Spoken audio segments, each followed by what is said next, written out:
स्वागत है बच्चों आप सभी का आज की इस वीडियो में। मैं अभिषेक यादव स्टडी कैंपस से। बच्चों पिछली वीडियो में हम लोगों ने पढ़ा था फ्लावर के टाइप के बारे में, पुष्प के प्रकार के बारे में, और हमने पढ़ा था कि फ्लावर दो तरह के होते हैं, पुष्प दो तरह के होते हैं, यूनिसेक्सुअल फ्लावर और बाइसेक्सुअल फ्लावर, एक लिंगी पुष्प और उभयलिंगी पुष्प। हमने फिर उसके बाद यूनिसेक्सुअल फ्लावर पढ़ा था, एक लिंगी पुष्प भी पढ़ा था, कितने तरह के, दो तरह के पढ़ा था, मेल फ्लावर और फीमेल फ्लावर। आज बच्चों हम लोगों को आज की इस वीडियो में क्या पढ़ना है, मेल फ्लावर के बारे में पढ़ना है, डिटेल में पूरा पढ़ना है कि मेल फ्लावर होता क्या है, उसके अंदर रिप्रोडक्टिव ऑर्गन क्या होते हैं, उसके अंदर पॉलन ग्रेन क्या होता है, पॉलन सिरप कैसे बनता है, पॉलन टैबलेट कैसे बनता है, इन सब के बारे में आज डिटेल में पढ़ना है। स्टार्ट करते हैं बच्चों मेल फ्लावर के बारे में। अच्छा, अगर बात करें बच्चों मेल फ्लावर की बात करें, नर पुष्प की बात करें, तो जो नर पुष्प होता है इसके शरीर में इसके अंदर, मेल फ्लावर के अंदर जो रिप्रोडक्टिव ऑर्गन होता है, जो जनन अंग होता है, उस रिप्रोडक्टिव ऑर्गन को, जनन अंग को एंड्रोसियम कहते हैं। क्या कहते हैं? एंड्रोसियम कहते हैं, पुमंग कहते हैं। अब ये जो एंड्रोसियम है, एंड्रोसियम जो है, एंड्रोसियम की जो यूनिट होती है, जो इकाई होती है, उस इकाई को हम स्टेमेन कहते हैं, पुंकेसर कहते हैं। उस इकाई को, स्टेमेन को हम क्या कहते हैं भाई? पुंकेसर कहते हैं, स्टेमेन कहते हैं। अगर एक पुंकेसर का बच्चों फिगर बनाए तो कुछ इस तरह का स्ट्रक्चर होता है पुंकेसर का, स्टेमेन का। ये एक हमने क्या बनाया, ये एक क्या है, स्टेमेन है, पुंकेसर है। अब इस स्टेमन के देखो, इस पुंकेसर को हम देखें तो ये जो पुंकेसर होते हैं, जब ये एक स्टेमन है, एक पुंकेसर है, ऐसे बहुत से पुंकेसर मिल करके क्या बनाते हैं, एंड्रोसियम बनाते हैं, पुमंग बनाते हैं। अब सुनना, ये इस एक स्टेमन के कितने भाग हमको दिख रहे हैं बच्चों? दो भाग दिखते हैं।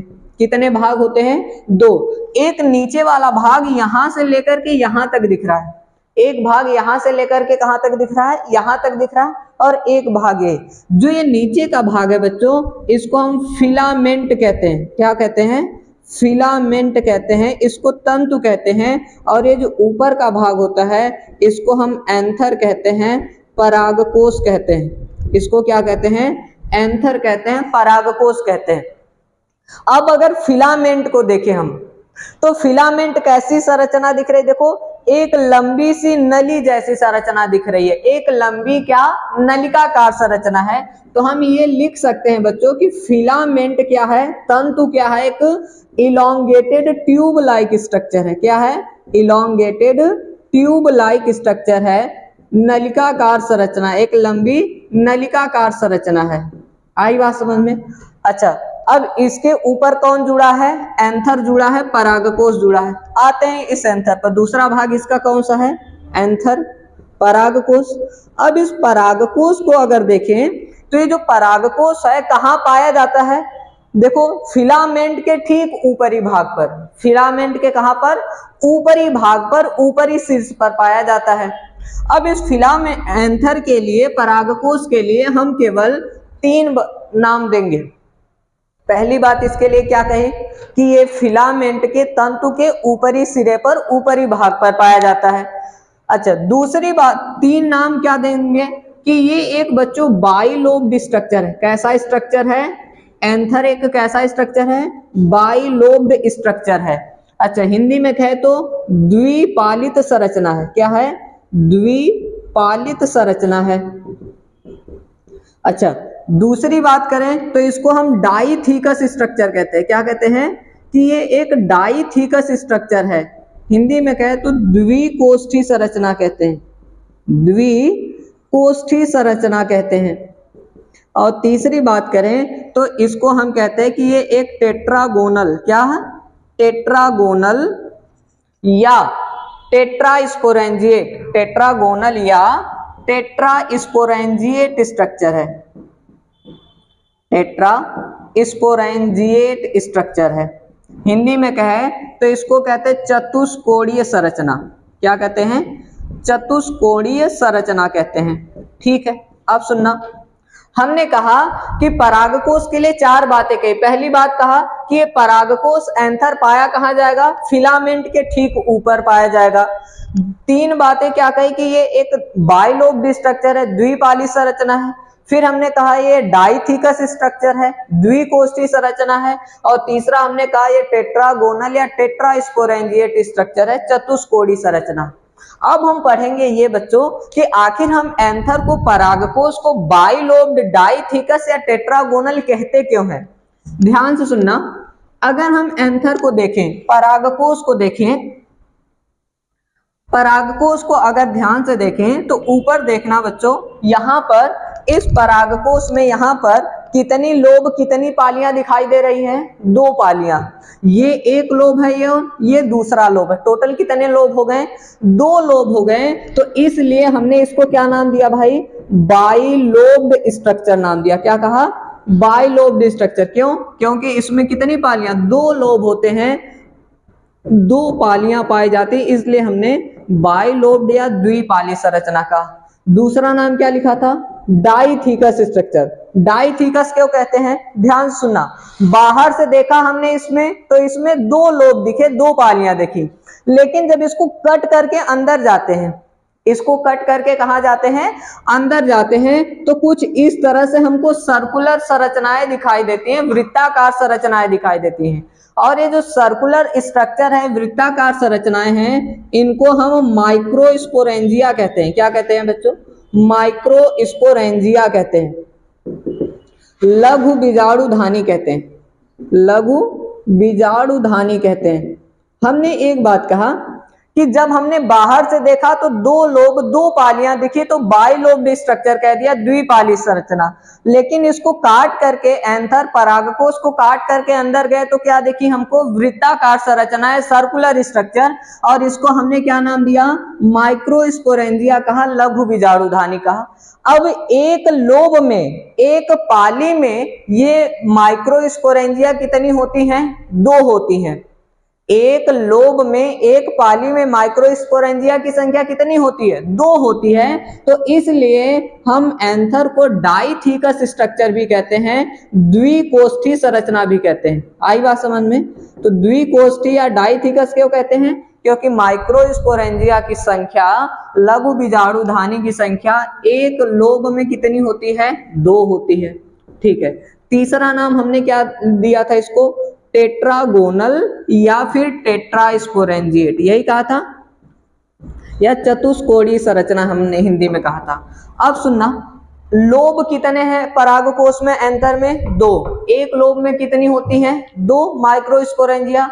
तो टोटल परागकोश में माइक्रोस्पोरेंजिया की संख्या कितनी हो जाएगी, 4। एक में भाई 2 है तो दोनों में मिलाकर के टोटल कितनी हो जाएगी, 4।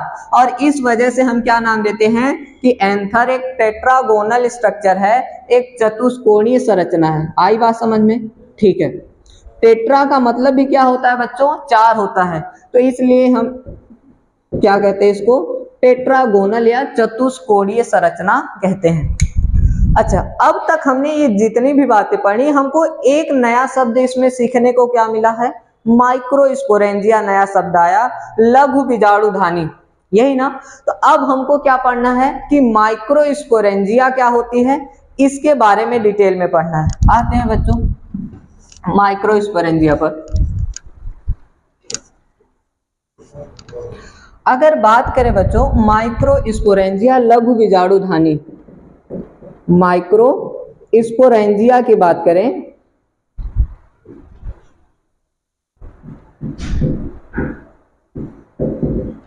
लघु बीजाणुधानी की बात करें, तो सबसे पहले हम पढ़ेंगे कि इसका शेप कैसा होता है।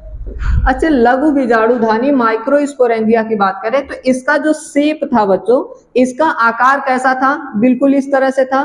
तो हम कह सकते हैं कि ये देखने में कैसे होती दिखती है, सर्कुलर दिखाई देती है, वृत्ताकार दिखाई देती है। ठीक है। हमने एक बात कही कि इसका शेप कैसा है, सर्कुलर है।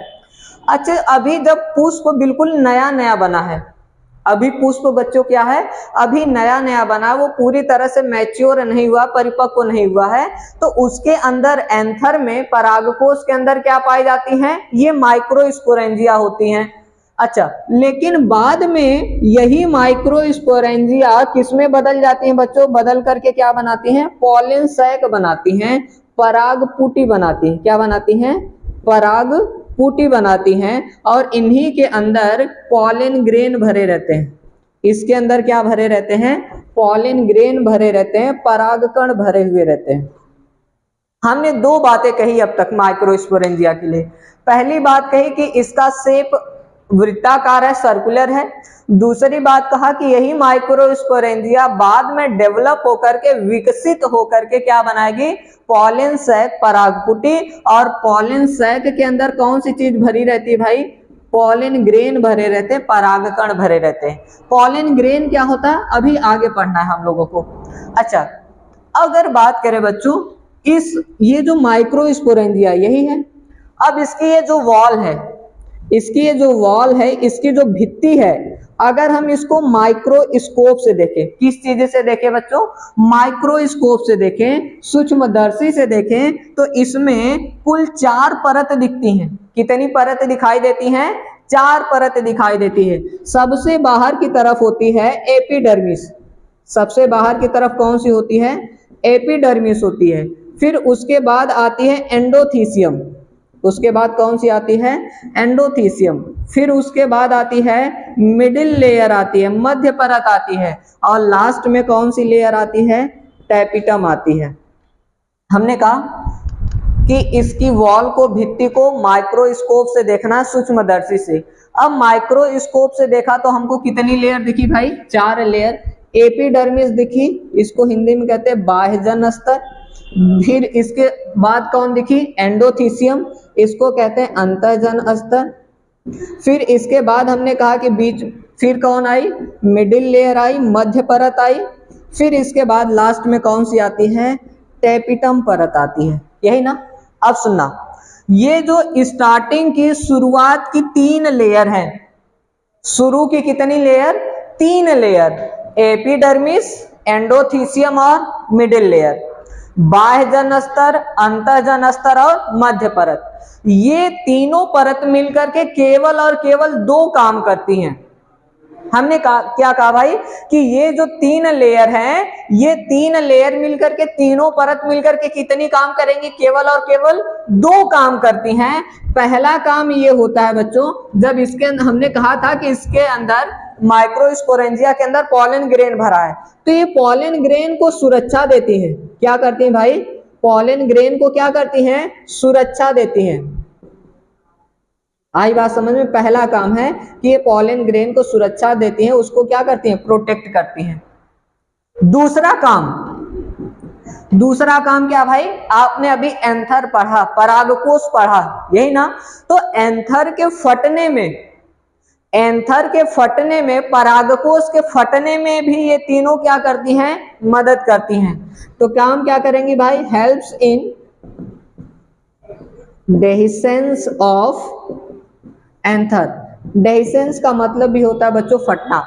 हमने ये कहा कि ये 3 लेयर मिलकर के 2 काम की। पहला काम इन्होंने क्या किया? परागकण को, पॉलन ग्रेन को इन्होंने सुरक्षा दी। और दूसरा काम इन्होंने क्या किया भाई? परागकोश के फटने में क्या की? मदद की। अब आते हैं किस पर भाई? चौथी लेयर कौन सी है? टैपिटम। आते हैं इसके ऊपर, ठीक है? ध्यान से सुनना, जो टैपिटम है ये चौथी लेयर है। इसके लिए केवल 4-5 बातें पढ़ेंगे। कितनी बातें पढ़ेंगे? 4-5 बातें। अगर बात करें टैपिटम की, बात करें भाई, तो ये जो टैपिटम है ये कहाँ पाई गई थी? सबसे चौथी लेयर थी ना, लास्ट में ना, तो ये सबसे अंदर की तरफ पाई जाएगी। तो हम ये कह सकते हैं कि ये क्या है भाई? इनर मोस्ट सेल लेयर है। क्या है? इनर मोस्ट सेल लेयर है, यानी सबसे अंदर की तरफ पाई जाने वाली क्या है? कोशिकीय परत है। पहली बात। दूसरी बात भाई, अच्छा अगर एक बात कहें, हमारे शरीर की कोई भी सेल होती है, जनरली एक सेल में कितने न्यूक्लियस होते हैं? एक न्यूक्लियस। एक सेल में जनरली कितने न्यूक्लियस होते हैं? एक न्यूक्लियस होता है, एक केंद्रक होता है। लेकिन ये जो टैपिटम की सेल होती हैं, इनकी सेल में एक से ज्यादा न्यूक्लियस होते हैं। तो इसलिए हम कहते हैं कि ये कैसी सेल है भाई? मल्टी न्यूक्लिएटेड सेल है। कैसी सेल है? मल्टी न्यूक्लिएटेड सेल है, हिंदी में कहे तो बहुकेंद्रकीय कोशिका होती है। कैसी कोशिका है? बहुकेंद्रकीय कोशिका होती है। ठीक है, दो बातें हो गई। अब तीसरी बात करते हैं भाई। तीसरी बात अगर करें तो ये जो टैपिटम होती है इनका जो साइटोप्लाज्म है, इनका क्या होता है? जो साइटोप्लाज्म है, जो कोशिका द्रव्य है भाई, वो बहुत ही ज्यादा क्या रहता है? डेंस रहता है। बहुत ही ज्यादा क्या है? डेंस है, घना होता है। आई बात समझ में? तो इसके अंदर पाए जाने वाला जो साइटोप्लाज्म है, कोशिका द्रव्य, वो क्या होता है? डेंस होता है, घना होता है, गाढ़ा होता है। अच्छा, चौथी बात क्या है? अब पॉलन ग्रेन जो है भाई, परागकण जो है उसको खाने के लिए फूड चाहिए, उसको खाने के लिए क्या चाहिए? भोजन चाहिए। तो वो भोजन, फूड देने का काम कौन करती है? टैपिटम करती है। हमने क्या कहा? टैपिटम ने काम क्या किया भाई? पॉलन ग्रेन को क्या दिया? खाने के लिए फूड दिया। तो हम ये लिख सकते हैं कि ये क्या करती है? परागकण को खाने के लिए क्या देती है? फूड देती है। आई बात समझ में? तो माइक्रोस्पोरेंजिया क्या हो गया? कंप्लीट हो गया। आई बात समझ में? तो हमने क्या कहा भाई? अब तक क्या क्या क्या पढ़ा हमने? अभी क्या पढ़ा? हमने मेल फ्लावर पढ़ना स्टार्ट किया। आप अपनी कॉपी में देख करके साथ में हमारे साथ रिवाइज करते चलिए। हमने मेल फ्लावर पढ़ा। हमने कहा क्या? उसके अंदर जो रिप्रोडक्टिव ऑर्गन है, जनन अंग है एंड्रोसियम, उसकी यूनिट इकाई क्या थी? स्टैमेन थी, पुंकेसर थी। पुंकेसर के कितने भाग थे भाई? दो भाग थे, फिलामेंट और एंथर। हमने फिलामेंट के लिए कहा वो लंबी नलिकाकार संरचना है, और एंथर के लिए केवल चार बातें कही कि वो फिलामेंट के ऊपर था, और हमने कहा था वो बाइलोब्ड स्ट्रक्चर है, डाइथिकस स्ट्रक्चर और टेट्रागोनल स्ट्रक्चर है। यही कहा था। द्विपाली संरचना, द्विकोष्ठी संरचना और चतुष्कोणीय। बाइलोब्ड या द्विपाली संरचना क्यों कहा था? क्योंकि एंथर में परागकोश में कितनी पालियां थी? कितने? दो लोब थे, दो पालियां थी। अच्छा, फिर हम लोब को काट करके अंदर गए थे, तो एक लोब में माइक्रोस्पोरेंजिया लघु बीजाणुधानी कितनी थी? दो थी। तो इसलिए क्या नाम दिया था हमने? डाइथिकस स्ट्रक्चर कहा था, द्विकोष्ठी संरचना कहा था।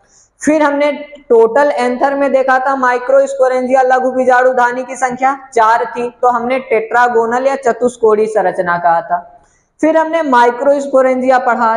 हमने क्या कहा? माइक्रोस्पोरेंजिया में, माइक्रोस्पोरेंजिया का शेप कैसा था? सर्कुलर था, वृत्ताकार था। हमने कहा वो बाद में विकसित होकर के क्या बनाएगी? परागपुटी बनाएगी, पॉलन सैक बनाएगी, और उसके अंदर क्या भरा रहता है भाई? पॉलन ग्रेन भरे रहते हैं, परागकण भरे रहते हैं।